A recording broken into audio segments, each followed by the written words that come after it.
నమస్తే, welcome to hash tag you. నేను మీ రాజేష్. తెలంగాణ రాజకీయాలకే కాదు, దేశవ్యాప్త రాజకీయాల్లో కూడా ఎమ్మెల్సీ కవిత ఎపిసోడ్ అయితే ఒక సంచలనం అని చెప్పుకోవాలి.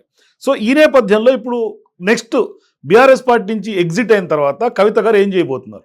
ఆమె కొత్త పార్టీ పెడతారనే చర్చ రాజకీయ వర్గాల్లో విస్తృతంగా సాగుతున్నప్పటికీ ఆమె నోటి నుంచి అయితే ఆ ప్రకటన ఎక్కడ కూడా ఇప్పటిదాకా వెలువడలేదు. మరోవైపు ఆమె చాలా వ్యూహాత్మకంగా తెలంగాణ రాజకీయాలు అడుగులేస్తున్నారు. మరోవైపు ఆమె బీఆర్ఎస్ పార్టీకి ఆమె బయటికి రావడం పూర్తి స్థాయిలో బాగా నష్టం వాటిల్లే అవకాశం ఉందనే చర్చ విస్తృతంగా సాగుతోంది. ఇటువంటి క్రమంలో బీఆర్ఎస్ పార్టీ నుంచి బయటకు వచ్చిన తర్వాత కవిత ఎజెండా ఏంటి, జెండా ఏంటి, అట్లాగే ఆమె రాజకీయ భవిష్యత్తు ఏ విధంగా ఉండబోతుంది, అట్లాగే కొత్త పార్టీ అంటే భవిష్యత్ కార్యాచరణ ఏ విధంగా ఉండబోతుంది మాట్లాడదాం. మనతో పాటు జాగృతి సీనియర్ నాయకులు అట్లాగే సీనియర్ జర్నలిస్ట్గా ఉన్నటువంటి సయ్యద్ ఇస్మాయిల్ గారు మనతో పాటు జాయిన్ అవుతున్నారు. డిస్కస్ చేద్దాం. సార్ నమస్తే. నమస్తే రాజేష్ గారు. సార్ ఏంటి సార్, కవిత ఎపిసోడ్ నిజంగా ఊహించిందా? బీఆర్ఎస్ నుంచి బయటికి రావడం ఈ పరిణామాలు ఊహించిందా? ఊహించిన పరిణామం కాదు ఇది, ఊహించనిదే, హఠాత్ పరిణామం ఒక రకంగా. ఎందుకంటే కేసీఆర్ గారిని కానీ ఆ పార్టీని కానీ బలోపేతం చేయాలనేది కవిత గారి బలమైనటువంటి ఆకాంక్ష. తను అధినాయకుడి కూతురు, ఉద్యమ నాయకురాలు, తర్వాత అప్పటి టీఆర్ఎస్ ఇప్పటి బీఆర్ఎస్ బలపడడానికి తన చెమటను ఓడ్చి రక్తాన్ని చిమ్మించి తన భాగస్వామ్యాన్ని అందించినటువంటి నాయకురాలు. ఆ పార్టీ మనుగడ 10 ఏళ్ల పాటు కొనసాగాలని కోరుకుంటారు తప్ప ఇట్లా అర్ధాంతరంగా పార్టీ నుంచి బయటికి రావాలని తను కోరుకుంటారని అనుకోవడం అది తప్పవుతుంది. ఇది పార్టీకి లాభం చేయడానికి, తర్వాత అధినాయకుడి గౌరవాన్ని నిలబెట్టడానికి జరిగిన ప్రయత్నాలు అనేకం కవిత ద్వారా జరిగినాయి. కానీ అది దురదృష్టవశాత్తు వాస్తవాలు గ్రహించలేనటువంటి పరిస్థితి ఒకటి, అబద్ధాలు చెప్పేవాళ్ళు సంఖ్య అక్కడ ఎక్కువగా ఉండడం, తర్వాత ఈమె చెప్తున్నటువంటి అన్నీ కూడా పార్టీని సరిదిద్దడానికి సంబంధించి, తర్వాత అక్కడ ఎవరైతే లోపాయికారికంగా నష్టం చేసేటటువంటి ఒక టీం ఉందో ఆ టీంకు వ్యతిరేకంగానే తను చెప్తూ వెళ్తున్నారు. కాబట్టి ఇంకా వాళ్ళకి మింగుడు పడదు కదా. అది ఎట్లాగూ గ్రామ స్థాయిలో కార్యకర్తలు ఎట్లా ఇబ్బంది పడుతున్నారు, మండల స్థాయిలో నాయకులు ఎట్లా ఇబ్బంది పడుతున్నారు, తర్వాత ఉద్యమకారులు ఏ రకంగా ఇబ్బందులకు గురవుతున్నారు అనే విషయం తను పదే పదే చెప్తూ ఇక్కడ జరుగుతున్నటువంటి కొన్ని విషయాలను బయటికి చెప్పేవాళ్ళు కూడా ఇక్కడే ఉన్నారు. తర్వాత పార్టీకి నష్టం జరుగుతుందని చెప్పడానికి తను ప్రయత్నం చేసింది. చివరిగా ఇంకా తప్పని పరిస్థితిలో తండ్రికి అదేవిధంగా అధినేతకు మరకలంటించేటటువంటి ప్రయత్నం జరుగుతున్నప్పుడు తను దానిలో ఉన్నటువంటి బాధను వ్యక్తపరచడం కోసం మాట్లాడిన మాటలు పట్టుకొని బహిష్కరణ అనేటటువంటి వేటు వేయడం అనేది అది ఒకసారి పునరాలోచన చేసుకోవాల్సిన అవసరం ఉండే, కానీ అనాలోచితంగా జరిగింది ఈ చర్య అని మాత్రం కనబడతా ఉంది. కానీ మీరేమో అనాలోచిత చర్య అంటున్నారు, పునరాలోచించుకోవాలి అంటారు. కానీ ఇంత తీవ్ర స్థాయిలో విమర్శలు చేసిన తర్వాత ఎందుకు కనీసం ఒక్కసారైనా పిలిచి మాట్లాడినటువంటి దాఖలాలు ఉన్నాయి? ఎందుకు సొంత కూతురుగా కూడా ఎందుకు కేసీఆర్ గారు చర్చించలేకపోయారు అనేది ఓ పాయింట్ కదా. ఈ ప్రజల నుంచి వస్తున్న మాట ఇదే, మా నుంచి కూడా వస్తున్న సందేహం ఇదే. ఎందుకు మాట్లాడలేకపోయినారు, ఎందుకు సరిదిద్దలేకపోయినారు, ఎందుకు నిజాలు తెలుసుకోలేకపోయినారు, అక్కడ అబద్ధాలు చెప్పే వాళ్ళ వైపు ఎందుకు నిలబడ్డారు అనేదే కదా ఇప్పుడు ప్రజల్లో జరుగుతున్న చర్చ ఇదే, మాకు కూడా కలుగుతున్న అనుమానం ఇదే. అయితే ఒకటి మాత్రం నిజమేమిటంటే కవితక్క తన వ్యక్తిగత ప్రయోజనాల కోసమో తన వ్యక్తిగత ప్రాపకం కోసం ఎప్పుడు ప్రయత్నం చేయలేదు. ఇది నిజం. అయితే ఎప్పుడు వెళ్ళినా తాను ప్రజలకు సంబంధించిన అంశాలు, మనం ఇచ్చిన హామీలు, తర్వాత ఇక్కడ భౌగోళికంగా తెలంగాణ ఏర్పడింది, సామాజిక తెలంగాణ కూడా కోరుకుంటున్నారు, అమరుల ఆశయాలు ఇంకా పూర్తిగా సిద్ధించలేదనే ఒక ఆవేదన ఉన్నది, దీంతో పాటుగా అవినీతికి పాల్పడుతున్న వాళ్ళు కొంతమంది మన దగ్గర ఉండడం వల్ల ఆ అవినీతి మరకలు మీకంటే ప్రమాదం ఉన్నది అనేటటువంటి విషయాలు తను చెప్పేటటువంటి ప్రయత్నం చేస్తూ ఉన్నారు పదే పదే. అది పెడచెవిన పెట్టారనుకుందామా, లేదంటే అవసరాల దృష్ట్యా అక్కడ ఉన్న వాళ్ళ అవసరం తనకు ఉందని భావించారా తెలియదు. సొంత కూతురైనా కూడా మేము పార్టీ ఉపేక్షించదనేటటువంటి ఒక ఇదిని ప్రజల్లోకి తీసుకెళ్ళడానికి ప్రయత్నం చేశామని చెప్తా ఉన్నారు ఇప్పుడు. కానీ సొంత కూతుర్ని బయటికి పంపించారు సరే, కానీ మరి అవినీతి పనులను ఎందుకు పక్కన పెట్టుకున్నారు, అబద్ధాలు చెప్పే వాళ్ళని ఎందుకు పక్కన పెట్టుకున్నారు, పార్టీ నష్టం చేసే వాళ్ళని ఎందుకు పక్కన పెట్టుకున్నారు, పార్టీని ఫిరాయించిన వాళ్ళ మాటలు ఎందుకు నమ్ముతున్నారు, తర్వాత అసలు ఉద్యమానికి సంబంధం లేని వాళ్ళ సంఖ్యను ఎందుకు పెంచుకుంటున్నారు, ఉద్యమకారులు ఎందుకు నష్టపడేటట్టు చేశారు, ఉద్యమకారుల జీవితాలతో ఎందుకు చెలగాటమాడారు, ఇవన్నీ కూడా ప్రజలు గమనిస్తారు కదా. ప్రజలు వాటన్నిటి మీద కూడా చర్చిస్తారు కదా. అదే పదే పదే ఇవే ప్రశ్నలు సంధిస్తూ వెళ్ళడం వల్లనే కదా ఈమె ఇప్పుడు అక్కడ కూతురు అయినప్పటికి కూడా మింగుడు పడని పరిస్థితి వచ్చింది. కానీ ఎప్పటి నుంచో కవిత గారు పదే పదే స్పష్టంగా జరుగుతున్న పరిణామాలు చెప్తున్నాను కేసీఆర్ గారికి ఆమె చెప్తున్నారు. లెటర్ కంటే ముందు కూడా అనేక సందర్భాల్లో చెప్పాను అని చెప్పారు. కానీ ఎందుకు అదంతా కూడా బయటికి రాలేదు? మరోవైపు ఎందుకు అధిష్టానం మేల్కొల్పు లేకుండా అదే విధంగా ఒక మూసగా వెళ్ళిపోతున్నారు, ఎక్కడ తప్పిదం జరిగింది బీఆర్ఎస్లో అనేది కదా పాయింట్. మీరు అడిగిన ప్రశ్నకు ఇప్పుడు మనం ఒకసారి వెనక్కి వెళ్ళి చూస్తే కనుక తను కొన్ని ఏళ్లుగా ఈ ప్రయత్నం చేస్తూ వస్తున్నారు. లేఖలు రాయడం కానీ, విషయం చెప్పడం కానీ, సందర్భం వచ్చినప్పుడు ప్రశ్నించడం కానీ, ఆ ప్రశ్నలు సంధించడం కానీ చేస్తూ వస్తున్నారు. కానీ కవిత కాదు కదా బయటికి చెప్పుకోవాల్సింది, చెప్పుకోరు కదా. ఎందుకనంటే పార్టీ అధికారంలో ఉంది, అధికారంలో ఉన్నప్పుడు కొన్ని మాట్లాడుకొని సరిదిద్దుకొని ఎక్కడో ఒక దగ్గర దాన్ని రిఫ్లెక్ట్ అయ్యేటట్టు చూసుకోవాలి, దాని ఫలితాలు వచ్చేటట్టు చూసుకోవాల్సిన బాధ్యత వాళ్ళది. తను ఆ ప్రయత్నం చేస్తూ వెళ్ళింది. ఇప్పుడు కూడా అదే కోవలో తను బాధ్యతగా సలహాలు ఇవ్వడంతో పాటు ప్రశ్నలు కొన్ని వస్తున్నప్పుడు ఇట్లా ప్రశ్నలు వస్తున్నాయని చెప్పే ప్రయత్నం చేసింది.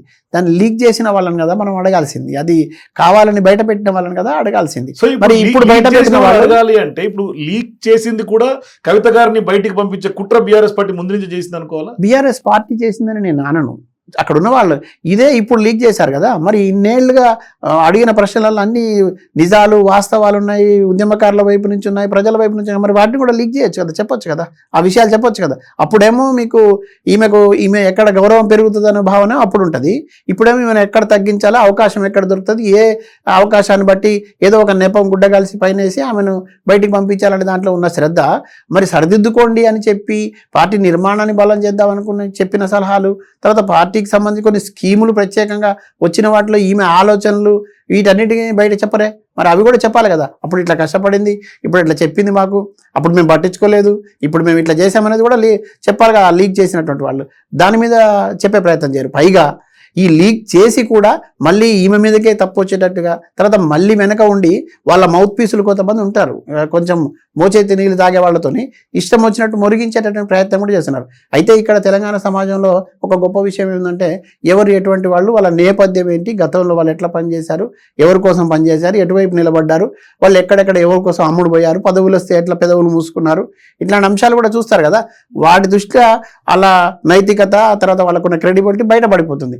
ఇప్పుడు మాట్లాడిన వాళ్ళు కొంతమంది అభాస్పాలై కూర్చున్నారు, ఇప్పుడు తలబట్టుకొని కూర్చున్నారు. కానీ అబద్ధాలు ఎక్కువ రోజులు ప్రచారంలో ఉండవు. అబద్ధాలు మాట్లాడినా, అసత్యాలు ప్రచారం చేసినా, అయితే గుడ్డగాల్సి మీదేసేటటువంటి ప్రయత్నం చేసినా, ఏదో సోషల్ మీడియా ఉంది కదా అని చెప్పి ఇష్టం వచ్చినట్టు అడ్డగోలు వార్తలు వండి వారిపితే అది తాత్కాలికమైనటువంటి ప్రయోజనం ఇస్తే ఇవ్వచ్చు, తాత్కాలికంగా ఆనందం ఇస్తే ఇవ్వచ్చు, కానీ దీర్ఘకాలికంగా మనజాలదనడానికి ఇప్పుడు ప్రజల నుంచి వస్తున్న స్పందనే మీరు చూస్తూ ఉన్నారు. కానీ మీరు సోషల్ మీడియా అంటే గుర్తొచ్చింది, ఏ సోషల్ మీడియా అయితే ప్రభుత్వాన్ని ఇవాళ ప్రశ్నిస్తుందో అదే సోషల్ మీడియాతో కవితకు నంచే ప్రయత్నం ఇవాళ బీఆర్ఎస్ చేస్తుందా? 100% నాట్ ఓన్లీ బీఆర్ఎస్ పార్టీ అండి. మంచి జరిగేటటువంటి ప్రతి చోట కూడా ఎవరైతే హక్కుల కోసం మాట్లాడతారో, ఎవరైతే ప్రశ్నించడం మొదలు పెడతారో, ఎవరైతే ప్రజల వైపు నిలబడాలనుకుంటారో, ఎవరైతే వాస్తవాల్ని కొన్నిటిని అవసరం అనుకున్నప్పుడు ఇన్వెస్టిగేట్ చేసి చెప్తారో, వాళ్ళపైన దాడులకు సంబంధించిన అంశాల్లో గతంలో వేరే రకంగా ఉండేది. ఇప్పుడు ఇక సోషల్ మీడియా ఒక అస్త్రంగా మారింది. సోషల్ మీడియా అనే ఒక ముసుగులో ఈ రకమైనటువంటి దాడి చేసి వ్యక్తిత్వ హననానికి పాల్పడడం, తర్వాత వ్యక్తిగత జీవితాల్లోకి వెళ్ళడం, ఎక్కడో ఒక దగ్గర ఎప్పుడో జరిగిన సంఘటనలు తీసుకొచ్చి దాన్ని బూచిగా పెట్టి వీటిని మరిపించడానికి ప్రయత్నం చేయడం చేస్తాడు.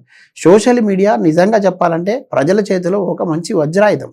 ప్రజలు చైతన్యం చేయడానికి కానీ, ప్రజల అవసరాలు తీర్చడానికి, ప్రజల మనసులో ఉన్నటువంటి మాటలు చెప్పడానికి ఒక గొప్ప వేదిక. కానీ దీన్ని కూడా దుర్వినియోగం చేసి దీని మీద కూడా ఏమంటారు, దాన్ని ఒక తప్పుడు పద్ధతిలో ఉపయోగించి దానికి ఉన్నటువంటి కనీస క్రెడిబిలిటీని కూడా లేకుండా చేసిన, మాట్లాడుకోవడానికి ఎవరైనా నిజం చెప్పాలనుకుంటే కూడా ఈ సోషల్ మీడియాలో వస్తే ఇంకా నమ్మేది లేదు అనే పరిస్థితికి తీసుకుపోయే చర్యలు ఇట్లా ఉన్నాయి. రాజకీయ పార్టీలు కొన్ని కార్ఖానాలే తెరిచిన నేను ఎన్నికలప్పటి నుంచి చెప్తా ఉన్నా. ఈ ఎన్నికల్లో ఇప్పుడు గెలిచిన వాళ్ళు కానీ, గెలవాలనుకున్న వాళ్ళు కానీ పోటాపోటీగా అప్పుడు కర్మాగారాలే పెట్టేసి చాలామందిని, కొంతమంది ఏమో బతుకు తెరువు కోసం మన వాళ్ళు ఉన్నారు, కొంతమంది ఏమో అవకాశవాదులు ఉన్నారు, కొంతమంది ఈ జ్ఞానాన్ని కూడా తప్పుడు మార్గంలో పెట్టి ఆ టెక్నాలజీని కూడా తప్పుడు పద్ధతుల్లో ప్రజల వద్దకు తీసుకుపోయే ప్రయత్నం చేసి కొంత అయోమయానికి గురి చేసినటువంటి ఫలితంగానే ఇవాళ ఆ దుష్ఫలితాన్ని మనం అనుభవిస్తున్నాం అనేది నా భావన. కానీ ఇక్కడ ప్రధానంగా మీరేమో అవినీతి మరకలు కేసీఆర్ గారికి అంటుతుంటే ఇప్పుడు నోరు తెరవాల్సి వచ్చిందని మీరు చెప్తున్నారు. కానీ ఇవే అవినీతి మరకలు, కాళేశ్వరం సంబంధించినటువంటి అవినీతి మరకలు గతంలో అధికారంలో ఉన్నప్పటి నుంచి కూడా ఉంది. సాక్షాత్ నరేంద్ర మోదీ హైదరాబాద్కు వచ్చినప్పుడు కానీ, అమిత్ షా, నడ్డా ఇట్లా జాతీయ నాయకులు వచ్చినప్పుడు కూడా కాళేశ్వరం మీద ఎంక్వైరీ జరగాలి, లక్షల కోట్ల కుంభకోణం అనే ఒక అపవాదం అప్పటి నుంచే ఉంది. కానీ అప్పుడంతా నోరు తెరవకుండా ఇప్పుడే ఎందుకు నోరు తెరవాల్సి వచ్చింది అనే పాయింట్ ప్రజల్లో విస్తృతంగా చర్చ జరుగుతోంది. ఇక్కడే చాలా క్లియర్గా మనం ఒక విషయం మాట్లాడుకోవాలి, చాలా సూటిగా దానికి సంబంధించిన అంశం చుట్టే మనం మాట్లాడుకోవాలి. కాళేశ్వరం ప్రాజెక్టు మొత్తం అవినీతిమయమైందనేటటువంటి పరిస్థితి నిజానికి అప్పుడు లేదు, ఇప్పుడు కూడా లేదు.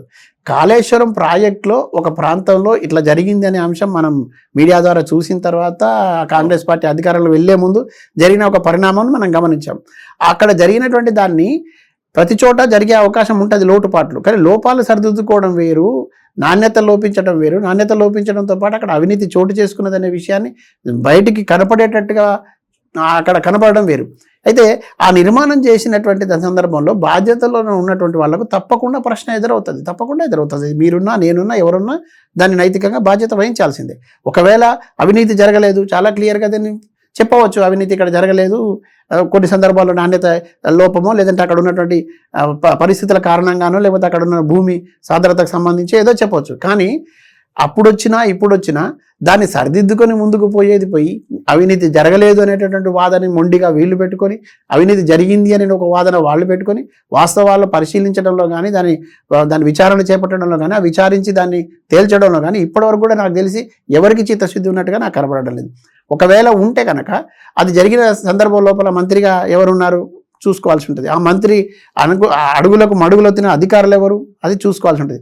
మీడియాలో మనకేం దాపరికాల్లో మనం వెరీ క్లియర్, అవినీతికి పాల్పడ్డ అధికారులందరూ అప్పుడు ఉన్నటువంటి మంత్రి చేతి కింద ఉంది. ఇక మనం ఏం కొత్తగా చెప్పుకోవాల్సిన లేదు. అది జరిగిన తర్వాత యాక్షన్ ఏదో అంటున్నా, దొంగను వదిలిపెట్టి ఎవరైతే తప్పు చేసిన వాళ్ళు వాళ్ళని వదిలిపెట్టి ఆ వ్యవస్థను నడిపినకు సంబంధించిన దాంట్లో అన్నిటికీ ఒకరు బాధ్యత వహించాలి లేదండి. ఇప్పుడు మనం కూర్చొని ఈ ఛానల్లో చర్చించుకుంటున్నాం, ఇక్కడ మాట్లాడుకోవడానికి మనకు ఒక వేదిక ఏర్పాటు చేశారు, కానీ దీన్ని ఏర్పాటు చేసిన అతనికి సంబంధించిన లోపాలు ఉండవు కదా. మనం మాట్లాడేది మీతో నాతో మాట్లాడించే ప్రయత్నం చేస్తారంటే అది ఎట్లా? మనం మాట్లాడింది ఆయన కంటగడితే కుదరదు కదా, అవునా కదా? అట్లా కవిత గారు కూడా ఏం చెప్పారంటే కేసీఆర్ ఇప్పుడు మీరు కవిత గారైనా మీరు చెప్తుంది జాగృతి నుంచి చెప్తుందైనా హరీష్ రావు గారి వెనకాల రేవంత్ రెడ్డి ఉండి హరీష్ రావుని కాపాడుతున్నారు అనే ఒక వాదన తీసుకొస్తున్నారు. రేవంత్ రెడ్డి నిజంగానే ఉన్నారా? ఇప్పటిదాకా జరుగుతున్నటువంటి చర్చ ఏంటంటే కవితక్క వెనకాల కూడా రేవంత్ రెడ్డి ఉన్నారనే చర్చ కూడా మొన్నటిదాకా జరిగింది. సో అసలు నిజంగా రేవంత్ రెడ్డి అనే వాళ్ళు ఎవరి వెనకాల ఉన్నారు? ఆయన ఏమన్నా లాగొద్దు అని అంటున్నాడు ఆయన. ఇప్పుడు రోజు పొద్దున్నే కవితక్క కూర్చొని మాట్లాడినా, కవితక్క ప్రజల్లోకి వెళ్ళినా గడిచిన సంవత్సరన్నర కాలంగా సీరియస్ ఫైట్ ఎవరి మీద చేస్తోంది? ఎవరి మీద ప్రశ్నలు సంధిస్తూ ఉన్నారు? ఏ ప్రభుత్వానికి వ్యతిరేకంగా మాట్లాడుతున్నారు? ఏ ప్రజా వ్యతిరేక విధానాలపై ఆమె ప్రశ్నిస్తూ ఉన్నారు? ప్రజలకు ఇచ్చిన హామీలు ఎవరు నిలబెట్టలేదని ప్రశ్నిస్తున్నారు? ఆమె ప్రజలకు రావాల్సిన హక్కుల కోసం ఏ ప్రజల కోసం మాట్లాడుతున్నారు? ఎవరి వైపు నిలబడి మాట్లాడుతున్నారు? కనీసం ఆలోచన ఉండాలి వీళ్ళకి. ఇప్పుడు నేను మళ్ళీ సూటిగా అడుగుతా ఉన్నా, ఒకవేళ ఆయన వెనకాల లేడు అనుకుందాం, మరి ఎందుకు చర్యలు తీసుకోవడానికి ఇంత 2 సంవత్సరాలు పడుతుందా?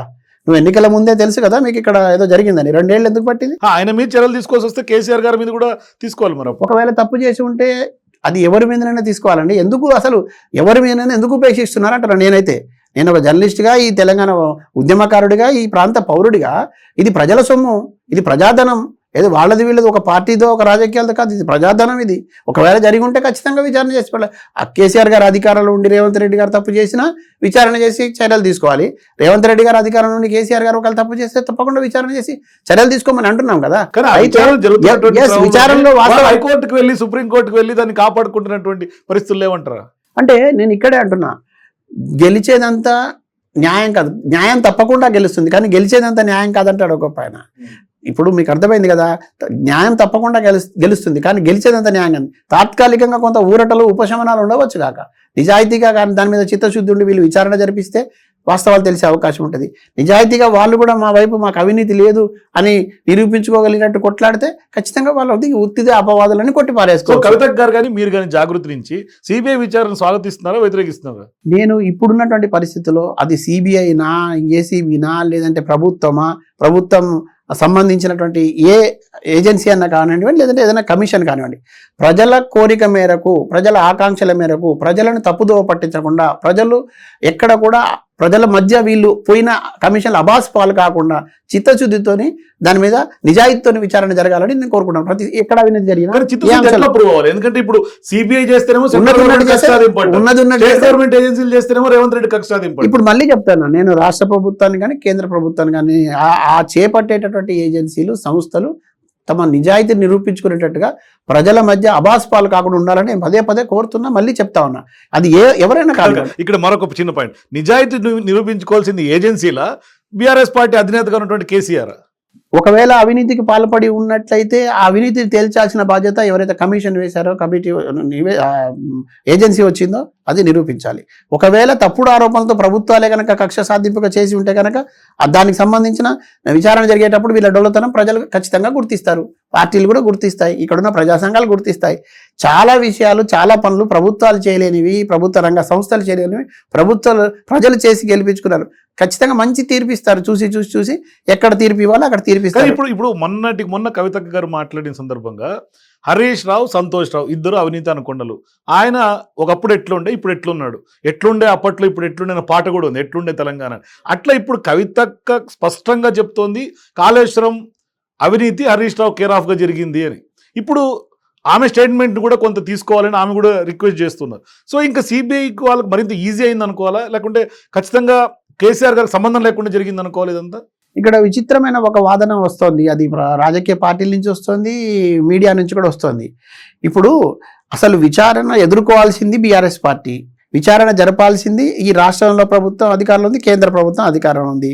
అధికారులు వీళ్ళకి సంబంధించిన కంట్రోల్లో ఉన్న అధికారులు ఉన్నారు, వాళ్ళకి సంబంధించిన కంట్రోల్లో ఉన్న అధికారులు ఉన్నారు. వీళ్ళందరూ కూడా ప్రజలకు జవాబుదారీ. విచారణ జరిపించి చర్యలు తీసుకోవాల్సింది కవితక్క ప్రశ్నించడమే నేరమైనట్టు.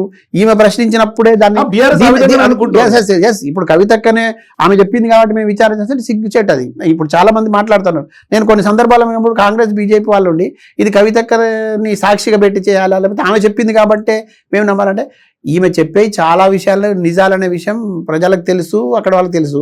ఇప్పుడు కవితక్క చెప్పింది కాబట్టి కాంగ్రెస్ పార్టీ ముందుకు రావాలి, లేదంటే బీజేపీ ముందుకు రావాలని ఆలోచించడమా, లేదంటే వాళ్ళకి బాధ్యత లేదా? ఆ రెండు పార్టీలకు వాళ్ళకి బాధ్యత ఉంది కాబట్టి పీసీ కమిషన్ ఆల్రెడీ వేశారు కదా, జ్యుడిషియల్ ఎంక్వైరీ చర్చ జరిగింది. నేను మళ్ళీ చెప్తా ఉన్నా, ఈ అసలు బాధ్యతలు కలిగినటువంటి వాళ్ళేమో బాధ్యతలను తప్పుకునే ప్రయత్నం చేసి ఈమె మాట్లాడుతున్న దాన్ని బేస్ చేసుకొని చర్యలంటే మీరు అసలు మీరెందుకు ఉన్నట్టు నేను ప్రశ్నిస్తా ఉన్నా. నేను చాలా క్లియర్గా ఇంతకుముందు 2-3 ఛానల్లో కూడా ఇదే మాట్లాడినా, ఇప్పుడు కూడా చెప్తా ఉన్నా.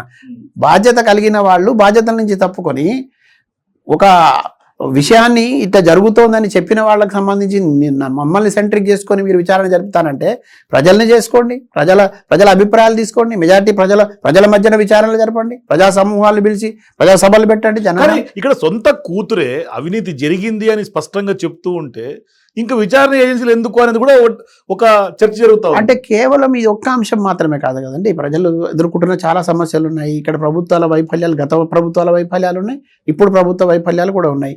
నేనేమంటున్నా పదే ఈమె చెప్పిందనో లేకపోతే నేను చెప్పిననో కాకుండా ప్రజా సమూహాల సమక్షంలో జరపండి, ప్రజల అభిప్రాయాలు కూడా తీసుకోండి. నిజంగానే కొంతమంది నిపుణులను పట్టుకెళ్ళండి, మేధావులను తీసుకెళ్ళండి. తర్వాత ఇక్కడ అనేక ఉద్యమాలు జరిగి ఉన్నాయి కదా, ఈ ఉద్యమాలకు సంబంధించి కోరుకున్నది కూడా నీళ్లు, నిధులు, నియామకాల. ఆ నీళ్లు ఎక్కడి నుంచి ఎక్కడ పోతున్నాయి, ఎవరి కోసం ఆ నిధులు ఎవరి కోసం పారుతున్నాయి, నీళ్ళు ఎవరి కోసం పారాలి, కానీ ఇక్కడ నిధులు పారుతున్నాయి కదా, ఈ నిధులు ఎక్కడి నుంచి ఎటు పారుతున్నాయి అనే విషయం ప్రజలకు తెలిసేటట్టు చేయండి అంటున్నా నేను. కానీ నీళ్లు, నిధులు, నియామకాలు, తెలంగాణ సెంటిమెంటు, ఏదైతే అస్తిత్వం కోల్పోయినటువంటి మళ్ళీ సామాజిక తెలంగాణ, ఇటువంటి అంశాలు కేవలం మళ్ళీ అధికారంలోకి రావడం కోసమే ఎజెండాగా ఫిక్స్ చేసుకున్నారా? ఇక్కడ నేను ఒక విషయాన్ని చాలా స్పష్టం చేయదలుచుకుంటున్నాను. కల్వకుంట్ల కవిత ఉద్యమ నాయకురాలు, జాగృతి సంస్థ పెట్టినప్పుడు కూడా ఆమె రాజకీయ పార్టీ కాదు, అప్పుడు కూడా ఇంకా బీఆర్ఎస్ అప్పుడప్పుడే అడుగులు వేస్తూ ఉన్నది. ఆ సందర్భం లోపలనే కేవలం భౌగోళిక తెలంగాణ కాదు, సామాజిక తెలంగాణ కోసం మేము కొట్లాడతామనేటటువంటి నినాదం తీసుకున్నారు. సామాజిక తెలంగాణ కోసమే జాగృతి ఇక్కడ సంస్కృతి సాంప్రదాయాలను పరిరక్షించే పని చేసింది, ఇక్కడ ఉద్యమకాలను గౌరవించేటటువంటి పని చేసింది. బీఆర్ఎస్కు సమాంతరంగా ప్రజాక్షేత్రంలో నిలబడి అనేక రకాల సహాయ సహకారాలు అందించింది. దాని బలమైన ఆకాంక్ష సామాజిక తెలంగాణ. నేను సామాజిక తెలంగాణ మీ ఆకాంక్షను తప్పుపట్టట్లేదు. అట్లాగే మీరు బీఆర్ఎస్ పార్టీతో సమవుజ్జిగా పనిచేసినటువంటి విధానాన్ని ఎవరు వెనక్కి తీసుకోవట్లేదు, ఎక్కడ కూడా దాంట్లో లాలూచి లేదు. కానీ 10 ఏళ్ల పాటు సామాజిక తెలంగాణ కోసం బీఆర్ఎస్ పార్టీకి ధీటుగా జాగృతి ఏం చేసింది అనేది ప్రజల నుంచి వస్తున్నటువంటి పాయింట్. నేను ఇక్కడే మీకు క్లారిటీ ఇవ్వదలుచుకున్నా, చిత్తశుద్ధిని కూడా నిరూపించుకోవడం కోసం నేను మళ్ళీ మాట్లాడుతా ఉన్నా. కవితక్క జాగృతి సంస్థను నిర్వహిస్తూనే గ్రామస్థాయి నుంచి ప్రపంచ స్థాయి దాకా ఈ జాగృతి సంస్థ దేనికోసం పనిచేసి చెప్తూనే సామాజిక న్యాయం ప్రధాన ఎజెండాగానే పనిచేసింది. ఆ సామాజిక న్యాయం కోసమే కొట్లాడింది. ఇక్కడికి న్యాయస్థానం రావాలనుకున్న అంశం కానివ్వండి, మహిళలకు చట్టసభల్లో సమాన హక్కులు వచ్చే విషయంలో కానివ్వండి, తర్వాత ఈ బీఆర్ఎస్ ప్రభుత్వం 10 ఏళ్ళ అధికారంలో ఉన్నప్పుడు ప్రభుత్వానికి కూడా కవితక్క ఇదే సిఫారసులు చేసింది. అంటే ఉద్యమకారులు చాలా వరకు మీరు చూడండి సామాజిక తెలంగాణ కోసం కొట్లాడిన వాళ్ళే ఉన్నారు. అమరులైన వాళ్ళు కూడా సామాజిక తెలంగాణను కోరుకునే అమరులైనారు. వాళ్ళ ఆకాంక్ష బలమైంది కవితక్క పదే పదే వినిపించడంతోనే కదా ఇక్కడ ఉన్నటువంటి కొంతమంది ప్రజల్లో సంబంధం లేకుండా కేవలం ఆ 4 గోడల మధ్యలో ఉండి ఊకదంపుడు విషయాలను పదే పదే చెవికి విషయాన్ని ఎక్కించే మనుషుల వల్లే కదా జరిగిన నష్టం. ఆమె అదే జెండా ఎత్తుకుంది. నేను మళ్ళీ మొత్తుకొని చెప్పే విషయం ఏమిటంటే ఆమె చేసిన పనల్లా ఇదే పదే పదే సామాజిక తెలంగాణ అంశాలు కానివ్వండి, మిగిలిపోయిన తెలంగాణ అంశాలు కానివ్వండి, అమరుల ఆశయాలకు సంబంధించిన అంశాలు కానివ్వండి, తెలంగాణలో పరిష్కారం కాబడని చాలా సమస్యలు ఉన్నాయి, వాటి మీద దృష్టి పెట్టమని. తర్వాత ఉద్యమకారులను ప్రధానంగా మరీ ఉద్యమకారులు పక్కన పెట్టి ఉద్యమకారుల ఆకాంక్షలు పక్కన పెట్టి కనీసం అమరుల ఆకాంక్షలు సామాజిక తెలంగాణ ఎజెండా తప్ప అధికార ఎజెండా లేదంటారా? 100% లేదండి. అధికార ఎజెండా ఉంటే కనుక అసలు పార్టీ నుంచి రావడానికి బయటకు ఎందుకు ప్రయత్నం చేస్తుంది? 10 ఏళ్ళ అధికారం ఉన్నప్పుడు ఎందుకు తను మంత్రి కాకుండా ఉంటుంది? 10 ఏళ్ళ అధికారం ఉన్నప్పుడు మళ్ళీ రాజ్యసభకు వెళ్ళే అవకాశం ఉంటే ఎందుకు వెళ్ళకుండా ఉంటుంది? పదవుల మీద ఆమెకు లేదు. గడ్డి పొచ్చతో సమానంగా మొన్న కూడా వాళ్ళు పార్టీ సస్పెండ్ చేసిన మరుక్షణం ఎమ్మెల్సీ పదవి కూడా రాజీనామా చేశారు. ఎవరికి ఆ గట్స్ ఉంటాయి చెప్పండి? ఇప్పుడు కొంతమంది బీసీ నినాదం ఎత్తుకొని మొత్తుకునే వాళ్ళు ఉన్నారు. మరి రాజీనామా చేసి మాట్లాడమనండి. రాజీనామా చేసి వచ్చి ప్రజలకు వెళ్ళమని ఆ ధైర్యం ఉందా? ఆ గట్స్ ఎవరికి ఉంటాయి? ఎంత నిజాయితీ? అంటే తీర్మార్మలని మీరు టార్గెట్ సరే, మీరు ఎవరు అనుకుంటే అనుకోండి. ఇప్పుడు బీసీ నినాదం ఎత్తుకొని మాట్లాడుతున్న వాళ్ళు బీసీలు మాత్రమే బీసీ నినాదం ఎత్తుకోవాలనేటటువంటి శుద్ధపూర్వ మాత్రం మాట్లాడుతున్న వాటిలో వాళ్ళ చిత్తశుద్ధిని కూడా నిరూపించుకోవాలి కదా. ఇప్పుడు ఏ సామాజిక వర్గం కోసం అయితే, ఏ సామాజిక న్యాయం జరగాలని అయితే తలంపుతోని తన భుజాల మీద 42% రిజర్వేషన్లు కల్పించమని చెప్పేసి సంవత్సరన్నర కాలంగా కాలుకు బల్పం కట్టుకొని జిల్లా స్థాయిలో అన్ని చోట్ల తిరిగి ఢిల్లీ దాకా ఉద్యమాన్ని తీసుకెళ్ళి ఇక్కడ దీక్షలకు కూర్చొని ఒక ఆడబిడ్డ సాహసోపేతమైనటువంటి ఉద్యమాలు నిర్వహిస్తే ఆమెను కూడా ఇష్టం వచ్చినట్టు మాట్లాడే ప్రయత్నం చేస్తే, ఆ ఇష్టం వచ్చి మాట్లాడేటప్పుడు మరి ఇదే సోకాళ్ళు బీఆర్ఎస్ పార్టీ వాళ్ళు కానీ, అధినేత అనుకునే వాళ్ళు కానీ, కుటుంబ సభ్యులు కానీ ఎందుకు నోరు మెదపలేకపోయారు? ఒక ఆడబిడ్డ మనసుకు అంత గాయం కలిగినప్పుడు సమాజంలో ఒక స్త్రీ కదా, తను కూడా సమాజంలో ఒక బిడ్డ కదా, మీ ఇంటి బిడ్డకు పక్కన పెట్టండి. మీకు కనీసం నోరు రాలేదు. ఇవాళ విమర్శించడం, పార్టీకి ఏదో విమర్శించింది అనమాట. మరి తనను విమర్శించినప్పుడు తన ఆడబిడ్డను పట్టుకొని అవాకులు చవాకులు పేలినప్పుడు కనీసం నోరు విప్పాలి కదా, మాట్లాడాలి కదా, ఖండించాలి కదా, కనీసం మీకు ఓదార్పు ఇవ్వాలి కదా. మీకు నిజంగానే చిత్తశుద్ధి ఉంటే, మీకు నిజంగానే ప్రేమ ఉంటే, మీరు కపట నాటక ఆడకపోతే, మీరు రాజకీయ లబ్ధి పొందాలని అనుకోకపోతే, తనని రాజకీయంగా వచ్చేటటువంటి శక్తిని తక్కువ చేయాలని ప్రయత్నం చేయకపోతే మీరు ఇవన్నీ చేయాలి కదా. ఇవాళ మాట్లాడుతున్నారు. కానీ ఇప్పుడు బీఆర్ఎస్ పార్టీ నుంచి బయటికి రావాలి అని అంటే గతంలో గాయాలు జరిగినాయి, ఎంతో మంది ఈమెని కొంత టార్గెట్ చేసి గ్రిల్ చేసి ఇబ్బందులకు గురి చేశారు. ఈ క్రమంలోనే ఆమె బయటికి రావాలని ఏమన్నా ఎజెండా తోటి ఏమన్నా ఇదంతా జరిగింది అనుకోవాలా? ఆమెకు రావాల్సిన అవసరం ఏమిటి? ఆమె ఎందుకు అట్లాంటి ఎజెండా పెట్టుకుంది? ఒకటి, అసలు ఇక తీర్మార్మలని మీరు మాట్లాడుతున్నారు కాబట్టి అటువంటి వ్యక్తి ఒక అతను మాట్లాడిన తర్వాత మీ నుంచి ఏ రకమైన స్పందన రాకపోతే అసలు ఆ మనసుకు గాయం అవుద్దా అవదా?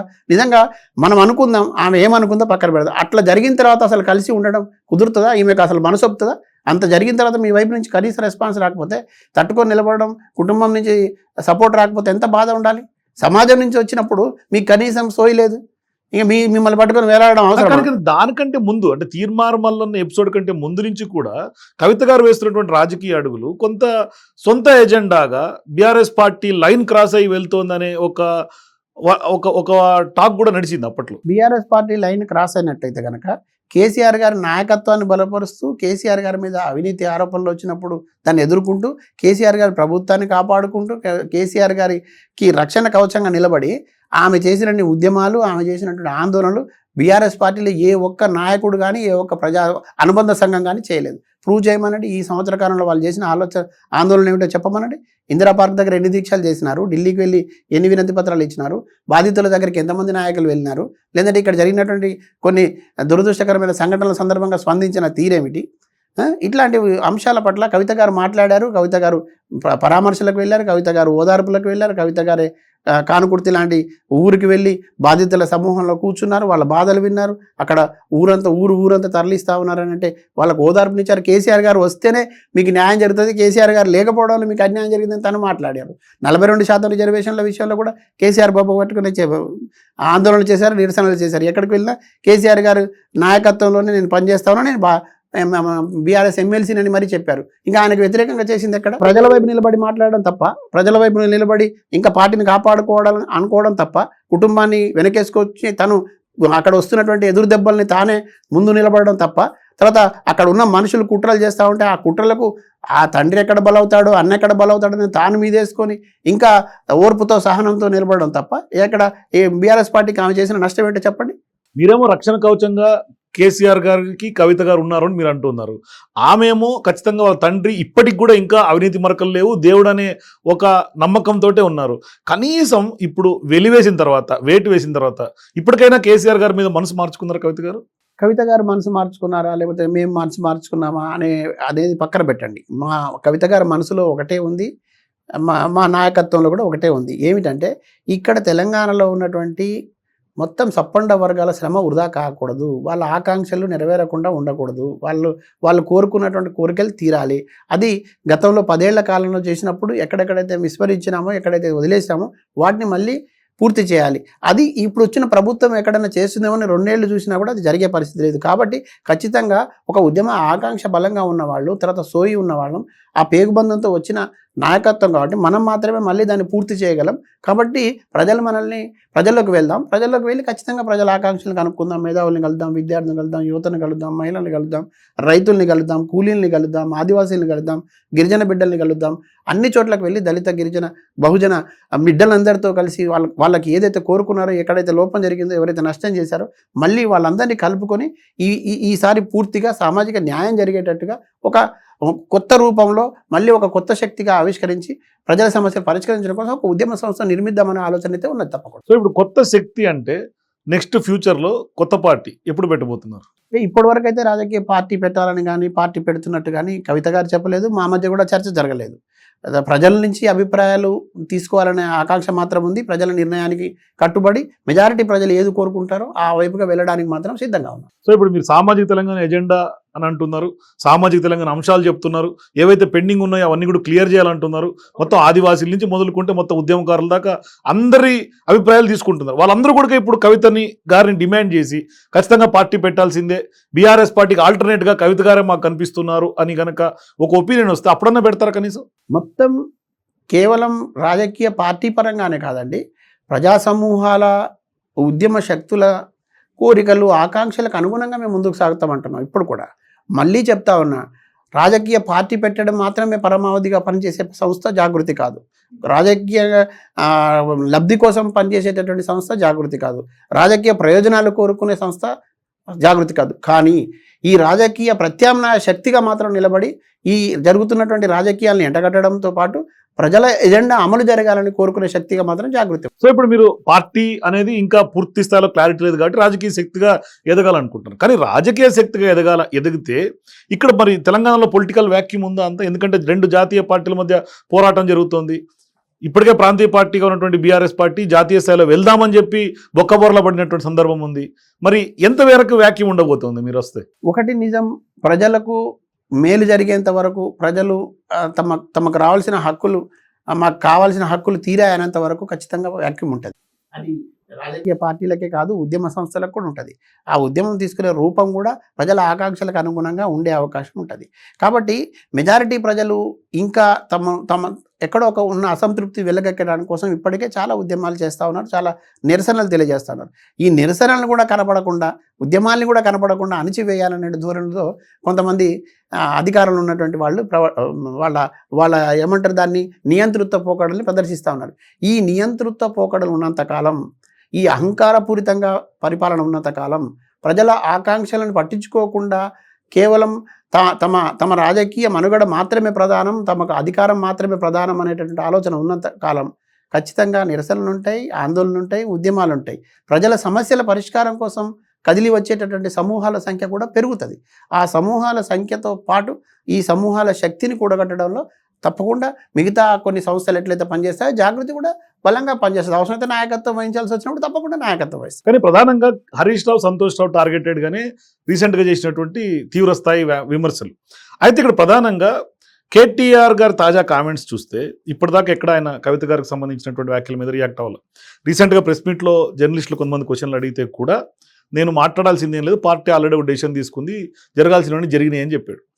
మరి ఈ క్రమంలో ఆమెమో కేటీఆర్ గారిని వెనకేసుకొస్తుంది ఇప్పటికి కూడా స్టిల్. కానీ కేటీఆర్ గారి వైపు నుంచి ఇగ్నోరెన్స్ కనిపిస్తుంది. ఎందుకు ఆ ఇగ్నోరెన్స్ కనిపిస్తుంది? కనీసం ఆయన కన్నా ఓన్ చేసుకోవాలని అనిపించలేదు కవిత గారిని? ఇప్పుడు మా దృష్టిలో రేవంత్ రెడ్డి అయినా ఒకటే, ఇంకొక పార్టీ అయినా ఒకటే, ఇప్పుడు మీరు చెప్తున్న పేర్లైనా ఒకటే మాకు. అంటే మీరు కూడా కనీసం పేరు ఉచ్చరించే పరిస్థితులు అంటే లేదు. మీరు ఇప్పుడు చెప్తున్నారు కదా, ఇప్పుడు ఆయన కేటీఆర్ మాట్లాడినారని మీరు అంటున్నారు. ఒకవేళ ఆయన నిజంగానే మాట్లాడుంటే ఆయనైనా మాకు సమానమే.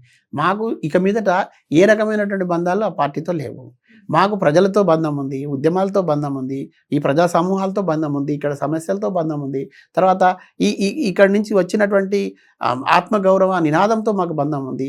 ఇక్కడ ఉన్నటువంటి ఆత్మ హత్యలు చేసుకున్నటువంటి అమరవీరుల ఆకాంక్షల నెరవేరాలనేటువంటి ఒక బంధం మాకున్నది. కాబట్టి మాకు ఈ రకమైన ఆయన ఆరోపిస్తున్నాడా, లేకపోతే ఆయన మమ్మల్ని మెచ్చుకుంటున్నాడా, లేకపోతే మమ్మల్ని ఏమన్నా తిడుతున్నాడా, లేకపోతే మమ్మల్ని రెచ్చగొడుతున్నారా, వాటి జోలికి మేము వెళ్ళదలుచుకోలేదు. వాటిని మేము పెద్దగా పట్టించుకోము. ప్రతి సందర్భం లోపల జాగృతి సంస్థను ఈ సమాజానికి రక్షణ కవచంగా ఉండే విషయంలో మేము చాలా సీరియస్గా పనిచేస్తాం. కవితక్కకు రక్షణ కవచంగా ఉండడంలో జాగృతి తప్పకుండా పనిచేస్తుంది. ఈ ప్రజల ఆకాంక్షలు పూర్తిగా నెరవేరి సామాజిక తెలంగాణ, భౌగోళిక తెలంగాణ నుంచి స్వరూపం సామాజిక తెలంగాణకు వచ్చేంత వరకు తప్పకుండా పనిచేస్తాం. ఇక మాకేమో ఎవరు దగ్గర కాదు, ఎవరు దూరం కాదు. ఒకటి మాత్రం దూరం, ఒకటి దూరం. ఈ దేశంలో మతోన్మాదం ప్రమాదకరమైనది. ఆ మతోన్మాదాన్ని పెంచి పోషించేటటువంటి శక్తులు రాజకీయ లబ్ధి పొందేటోళ్ళు మాకు ఖచ్చితంగా దూరమే. ప్రజా వ్యతిరేక పాలన సాగించేటటువంటి వాళ్ళు మాకు దూరమే. ప్రజలకు హాని కలిగించేటటువంటి వాళ్ళు మాకు దూరమే. అవినీతి మీరు 3 పార్టీలకి చెక్ పెట్టారు. 100% మేము అవినీతి ఆరోపణలతో కొట్టుమిట్టాడుతున్న ఏ సంస్థకైనా ఏ వ్యక్తికైనా మేము దూరమే. కానీ ఇప్పుడు మీరు కేటీఆర్ వైపు నుంచి ఇగ్నరెన్స్ కనిపిస్తుంది అంటే మీరు మాకు రేవంత్ అయినా ఒకటే, కేటీఆర్ అయినా ఒకటే అంటారు. ఆఖరికి హరీష్ రావు కూడా ఎంత తీవ్రస్థాయిలో విమర్శలు చేస్తే కూడా ఆయన కనీసం చెప్పుకోలేనటువంటి పరిస్థితి. ఆమె విజ్ఞతకి వదిలేస్తున్నా, నా సత్యలు ఏంటో ప్రజలకు తెలుసు అని చెప్తున్నారు ఆయన. కానీ మీరు ఇన్నిసార్లు అడిగారు కాబట్టి నేను చెప్తున్నా, ఆయన విజ్ఞతకే వదిలేసేటటువంటి మంది అయితే మరి ఎందుకు కుట్రలు చేస్తున్నారు, ఇంకా ఎందుకు కుతంత్రాలు చేస్తున్నారు, మాట్లాడిస్తున్నారు కదా. మీరే మొదట్లో అడిగారు సోషల్ మీడియాని. ఆ సోషల్ మీడియాని విశృంఖలంగా విష ప్రచారం చేయడానికి వాడుతున్నారు కదా. అంతకంటే దాడి ఇంకేముంటుందని ఒక్క ఆడబిడ్డను పట్టుకొని నిజాలు చెప్పినామా, ప్రజల వైపు నిలబడ్డామా, చక్కగా పాలన అందించినామా, ఒక ఉత్తమ పార్లమెంటరీగా పేరొందినామా, ఇక్కడి నుంచి జాతీయ స్థాయి మీడియా క్యూరియాసిటీని ఆమె వైపు ఉంటుంది. ఇప్పుడు కూడా కోరుకుంటారు ఆమెను కలిసి మాట్లాడాలని.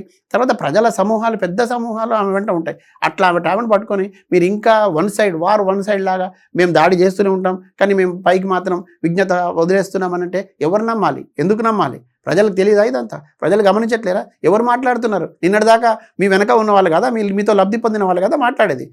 వాళ్ళు కూడా అవినీతిలో కూరుకుపోయిన వాళ్ళు కదా మాట్లాడేది. మారోజు వీరన్న లాంటి మహోన్నత వ్యక్తి హత్యకు కుట్ర చేశారని ఆరోపణలు ఎదుర్కొంటున్న వాళ్ళు కదా మాట్లాడేది. వీళ్ళంతా నిన్నటిదాకా పెంచి పోషించింది ఎవరు సంఖ్యలో పెరుగుతున్నారు వీళ్ళు. కాబట్టి ఆయన మాట్లాడి నాకు విజ్ఞతగా వదిలేస్తున్నా, కానీ నేను శుద్ధపూసనే కానీ మిగతా వాళ్ళు ఇట్లా మాట్లాడుతున్నాను. ఈ ఆరోపణలు ఇట్లా చేస్తూ పోతే, ఇదే విష ప్రచారం ఇట్లా చేస్తే ప్రజల చేతిలో భంగపాటు పరాభవం తప్పకుండా ఉంటుంది. ఎంత భంగపాటు పరాభవం విషయం మాట్లాడితే బీఆర్ఎస్ పార్టీ నుంచి బయటకు వచ్చినటువంటి కవిత గారు ఆమె చేస్తున్నటువంటి ఆరోపణలు ఖచ్చితంగా బీఆర్ఎస్ పార్టీకి నష్టమే. తాజాగా సర్వే వచ్చింది, 70% మంది బీఆర్ఎస్ పార్టీకి నష్టం అని చెప్తున్నారు. నేను చెప్తున్నా, ప్రజా కంఠక పాలన కొనసాగించిన, ప్రజా వ్యతిరేక విధానాన్ని అవలంబించిన వాళ్ళకి ఖచ్చితంగా నష్టం ఉంటుంది. అది ఏ పార్టీ అనేది మళ్ళీ చెప్తాను. ప్రజలకు వ్యతిరేకంగా పాలన చేస్తే అనుభవించాల్సి వస్తాయి కదా. ప్రజాకంటకులుగా మారితే అనుభవించాల్సి వస్తాయి కదా. అవినీతి మాత్రమే మా మొదటి ప్రాధాన్యత, ప్రజల తర్వాత అనుకున్న వాళ్ళు అనుభవించాలి. పేగుబంధం తెంచుకున్నారు అన్నారు, ఇప్పుడు పేగుబంధం కాస్త తెగిపోయింది, ఆ పార్టీలో తెగిపోయింది బంధం. నేను మళ్ళీ చెప్తాను, ఇది ఉద్యమ బంధం, ఇక్కడ పేగు బంధం మాకు బలంగానే ఉంది, ప్రజల బంధం బలంగానే ఉంది. కుటుంబంలో ఆ బంధాన్ని వద్దనుకున్న వాళ్ళు ఒకవేళ కుటుంబమే మొత్తం శాసించదు కదా ఈ సమాజాన్ని. కేసీఆర్ గారు దేవుడు కదా, ఆ దేవుడు పెట్టేటువంటి పార్టీ కూడా బాగుండాలని కోరుకోవాలి కదా. ఇప్పుడు ఉన్నటువంటి పరిస్థితిలో నేను మళ్ళీ చాలా స్పష్టంగా చెప్తున్నా, ఒక జాగృతి నాయకుడిగా, మాకు ప్రజలే దేవుళ్ళు, ప్రజా సమస్యలే మా కేసీఆర్ దేవుడు కాదు. మాకు అసలు ఎందుకు మాట్లాడతాం ఇప్పుడు మేము కేసీఆర్ గారు దేవుడు కాదు, మేము అసలు కేసీఆర్ గారు కాదు కదా, ఇంకెవరైనా సరే ఎవరిని దేవుడు అని కొలిచే పరిస్థితులు ఇప్పుడు మేము లేము. ఎందుకు దేవుడు కాదు? మాకు రాజ్యాంగం దేవుడు, డాక్టర్ బాబాసాహెబ్ అంబేద్కర్. మళ్ళీ ఇప్పుడు చెప్తున్నా, దేవుడు అని ఎప్పుడు చెప్పలే. ఒక సందర్భం వచ్చినప్పుడు ఆయన మంచివాడే కానీ ఆయన వెనక ఉన్న చెప్పడం కోసం ఆయన ఉదాహరించి చెప్పినారు. నేను మళ్ళీ చెప్తున్నా, మాకు జ్యోతిరావు పూలే మాకు దేవుడు, సావిత్రిబాయి మాకు మార్గదర్శకురాలు. మాకు ఇక్కడ జరిగినటువంటి పోరాటాల్లో మన కొమరం భీం దగ్గర నుంచి, చాకల ఐలమ్మ దగ్గర నుంచి, ప్రొఫెసర్ జయశంకర్ దగ్గర నుంచి అనేక మంది మార్గదర్శకులు, ఒక సాంస్కృతిక విప్లవాన్ని తెచ్చిన గద్దర్ దగ్గర నుంచి వీళ్ళంతా మాకు చాలా ఉదాహరణ మార్గదర్శకులు. వీళ్ళందరినీ మేము గురువులుగా భావిస్తాం. వీళ్ళను దేవతగా, అడవిని దేవతగా భావిస్తాం, అడవి బిడ్డల్ని దేవతగా భావిస్తాం, ఇక్కడ ఉన్న వనరులను దేవతగా భావిస్తాం, ప్రకృతిని దేవతగా భావిస్తాం. ప్రజలే దేవుళ్ళుగా, ప్రజల సమస్యల పరిష్కారం కోసం వాళ్ళందరినీ కలుపుకొని ముందుకు పోతాం. కానీ ఈ మొత్తం ఎంటైర్ ఎపిసోడ్లో ఒక అంశం మీద స్పష్టంగా క్లారిటీ ఇవ్వాల్సినటువంటి అవసరం ఉంది. జాగృతికి కూడా రెస్పాన్సిబిలిటీ ఉంది. కవిత గారు మొదటి నుంచి విమర్శలు చేసిన సందర్భంగా మొత్తం వెనకాల కేసీఆర్ గారు ఉండి నడిపించారు కవిత గారిని, మొత్తం మాస్టర్ మైండ్ అంతా కేసీఆర్దే అని చెప్పారు. ఆఖరికి ఆమె పార్టీ నుంచి బయటకు వచ్చిన తర్వాత కూడా, అంటే ఆ సిచ్యువేషన్స్ అట్లా డ్రాగ్ అయ్యి ఆమె సస్పెండ్ అయ్యి తర్వాత రాజీనామాలు చేసిన తర్వాత కూడా ఇప్పటికి కూడా స్టిల్ అదే కేసీఆర్ గారే ఉండి కవిత గారు నడిపిస్తున్నారు. అంటే కాళేశ్వరం అవినీతి, జరుగుతున్నటువంటి రాజకీయ బ్లేమ్ గేమ్ కానీ వీటన్నిటిలో కూడా కొంత డైవర్షన్ పాలిటిక్స్లో భాగంగానే కేసీఆర్ గారే కవితని డ్రైవింగ్ ఫోర్స్గా నడిపిస్తున్నారు అనేది అదే రిపోర్ట్ని కాంగ్రెస్ పార్టీ కూడా అధిష్టానానికి ఇచ్చిందనే చర్చ కూడా జరుగుతుంది. నేను చాలా క్లియర్ చెప్తున్నా. కళ్ళుండి చూడలేని కబోదులు ఉంటే నేనేం చేయలేను, చెవులుండి వినట్టు నటిస్తే నేనేం చేయలేను. కళ్ళ ముందు జరుగుతున్న ఇన్ని కఠినమైనటువంటి నిర్ణయాలు, ఇన్ని కఠినమైన దృశ్యాలు కనపడుతున్నప్పుడు, వాస్తవాలు కళ్ళ ముందు కట్టినట్టుగా మా యాక్టివిటీస్ అన్ని కనపడుతున్నప్పుడు, తర్వాత మేము వెళ్తున్న మార్గం కూడా చాలా క్లియర్గా ఉంది, క్లారిటీగా ఉంది. మేము నడుస్తున్న మార్గం కూడా చాలా క్లారిటీగా ఉంది. ఇంత స్పష్టమైన మార్గంలో మేము నడుస్తున్నప్పుడు కూడా ఇంకా ఈ రకం జరుగుతుంటే ఇంకా మా మీద దుష్ప్రచారం జరగట్లేదు అని మీరు ఎట్లా అనుకుంటారు? మేము జరుగుతుంది బుర్రో అని మొత్తుకుంటున్నాం, మా మీద ఇంకా దాడి జరుగుతుందని మొత్తుకుంటున్నాం. దాడిలో భాగమే ఈ దుష్ప్రచారాలు, దాడిలో భాగమే ఈ అబద్ధాలు, దాడిలో భాగమే ఈ అభూత కల్పనలు. ఆమె వ్యక్తిత్వాన్ని, ఆమెకు ఉన్నటువంటి స్టేచర్ని తగ్గించడం మాట్లాడుతున్నారు కదా. ఆమె నిర్మించుకున్నటువంటి నిర్మాణం, బలమైనటువంటి ప్రజా పునాదిని మీరు కూల్చలేరు. వ్యక్తిగతంగా తనని కొద్ది రోజులు కుటుంబం నుంచి దూరంగా పెట్టవచ్చు కాక, కానీ మీరు నలుగురున్న కుటుంబం పక్కన పెడితే లక్షలాది మంది ఉన్నటువంటి ఈ తెలంగాణ సమాజం అనే కుటుంబం ఆమెను హక్కును చేర్చుకున్నది, ఆదరిస్తూ ఉన్నది, ఆమె కోసం, ఆమె రాక కోసం ఎదురు చూస్తూ ఉన్నది, ఆమె నిర్ణయాల కోసం కూడా ఎదురు చూస్తూ ఉన్నది. ఆమెకు సరైన సలహాలు, సూచనలు ఇచ్చి మళ్ళీ ఇక్కడ పునర్నిర్మాణం ఈ తెలంగాణలో జరగడం కోసం పునరంకితం అయ్యేటటువంటి పెద్ద జన సమూహం ఆమె నాయకత్వాన్ని బలపరచడానికి సిద్ధమవుతాం. మీరు రాజకీయ బాట చాలా క్లియర్ గా ఉంది అని చెప్తున్నారు, మరి అది పూల బాట, ముళ్ళ బాట? 100% ఏ రకమైనటువంటి పరిస్థితి ఉన్నా, ఎంత కఠినమైన పరిస్థితుల్లో ఉన్నా ముందుకే వెళ్తాం. మేము ఈ దేశంలో స్వేచ్ఛ స్వతంత్రాలు వెల్లివిరియాలని, ఇది స్వేచ్ఛాయుత దేశంగా ఉండాలని ఆనాడు త్యాగాలు చేసినటువంటి, దేశం కోసం త్యాగాలు చేసినటువంటి అమరుల వీరుల ఆశయాలకు అనుగుణంగా నిలబడ్డ వాళ్ళం. ఈ తెలంగాణ కూడా పూర్తిగా ఆత్మగౌరవంతో నిలబడాలని, ఇక్కడ స్వేచ్ఛావాయులు పీల్చాలని, ఇక్కడ పరాయి పాలన పోవాలని, పరాయి పీడన పోవాలని, పరాయి పెత్తనం పోవాలని ఎట్లయితే బలంగా అనుకున్నారో, మేమేం కోరుకుంటున్నామంటే ఇప్పటి కూడా ప్రజల్ని పీడించి, ప్రజల ఏమంటారు వాళ్ళ హక్కుల కాలరాస్తూ వాళ్ళ మీద నిలబడాలనేటటువంటి ఆలోచన ఉన్న వాళ్ళను కూలదోయాలనుకుంటున్నాం. Very clear. ఇక్కడ అవినీతి లేని సమాజ నిర్మాణం జరగాలనుకుంటున్నాం, అవినీతి రహితంగా ప్రజలకు సేవ జరిగేటటువంటి ఒక వ్యవస్థ నిర్మాణం జరగాలనుకుంటున్నాం. కాబట్టి మేము చాలా స్పష్టంగా ఉన్నాం. అది కవితక్క ద్వారా సాధ్యమైతేనే ఒక బలమైన భరోసా, నమ్మకాన్ని కలిగి ఉన్నాం. ప్రజలు కూడా పూర్తిగా ఇంకా కొంత ఇన్వాల్వ్ కావాల్సి ఉన్నది. చాలా వరకు ప్రజలందరూ కూడా మా వెంట నడవడం కోసం సిద్ధంగా ఉన్నారు. వాళ్ళ దగ్గర వెళ్ళడానికి మేము సిద్ధంగా ఉన్నాం.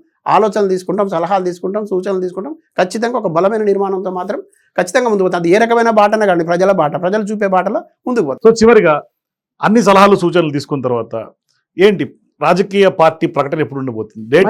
మళ్ళీ చెప్తున్నా నేను, అది మీరు ఇందాక అడిగిన ప్రశ్నలో, ఇప్పుడు అడిగిన ప్రశ్నలో, ప్రజలు చూపే మార్గమే మాకు శరణ్యం. ప్రజలు చూపేటటువంటి బాటలోనే మేము ప్రయాణం చేస్తాం. అది ఏ రకమైన బాట అయినా కానివ్వండి. థ్యాంక్ యూ ఇస్మాయిల్ గారు. సో ఇది జాగృతి నేత సయ్యద్ ఇస్మాయిల్ గారితో exclusive interview. For more videos please watch #.